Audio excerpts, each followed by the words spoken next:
Welcome everyone, this is Learn Civil Engineering bringing you a lecture within the Hydraulics 1 series on the dimensions of physical quantities, specifically the LMT system. In the previous lecture, we learnt about the fundamental SI units, deriving other units from these and then unit prefixes.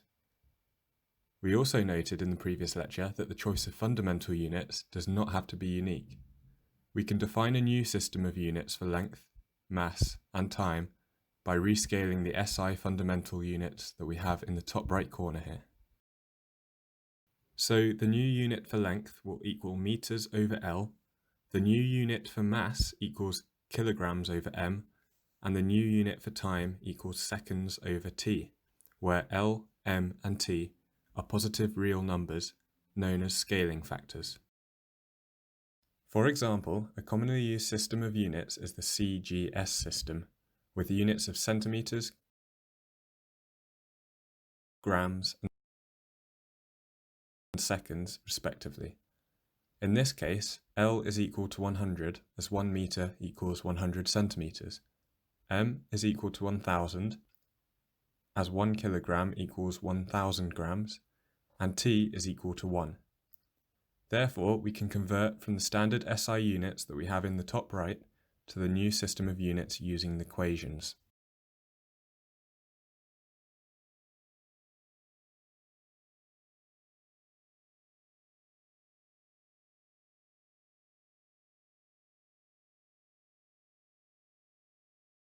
So now let's see how we can use this concept to recalculate the value of a numeric measurement to the new unit system.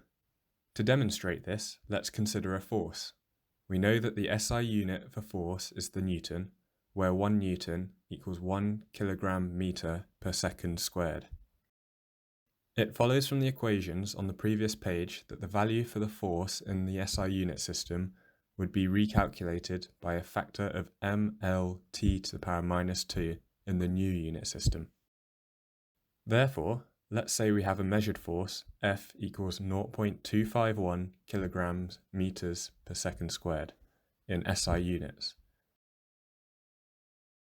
Using the Cgs system where L equals 100, M equals 1000, and T equals 1, F will be equal to 0.251 multiplied by 100 multiplied by 1000 multiplied by 1 to the power of minus 2. i.e. rescaling the original value by a factor of mLt to the power of minus 2 equals 10 to the power of 5. Therefore, we get the final solution that F equals 25,100 grams centimeters per second squared in the Cgs system. Now that we've seen an example of applying the dimensional factors, we need to know how to denote them. The dimensions of a physical quantity, let's say Q for example, is denoted by Q in square brackets. So, going back to the previous example, the dimensions of the force would be denoted F in square brackets equals mLt to the power of minus 2. Let's move on to some more examples to see how this concept is applied. For this exercise, we need to find the dimensions of the following quantities in terms of the LMT system. Displacement x, volume v, frequency f, velocity u, acceleration a, and moment m. I recommend you pause the video here to have a go at these yourself. Now that you've had a chance to attempt these, let's work through them together.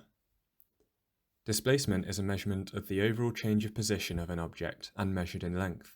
Therefore, the dimensions of displacement can be expressed as L in terms of the LMT system. Volume is a measurement of length cubed and can therefore be expressed as L cubed.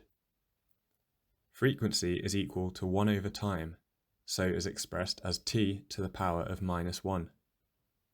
Velocity is equal to distance over time, or in other words, the change in length over the change in time, and therefore it can be expressed as Lt to the power of minus 1.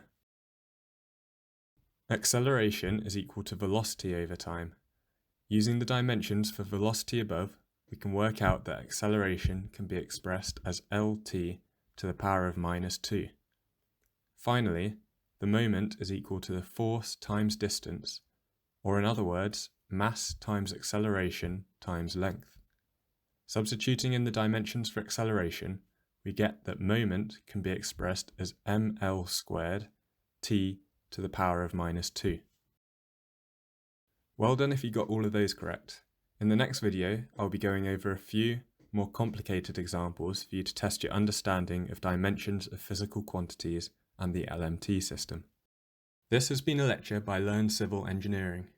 If you have found this lecture useful at all, please show support by subscribing to the channel and leaving a like on the video.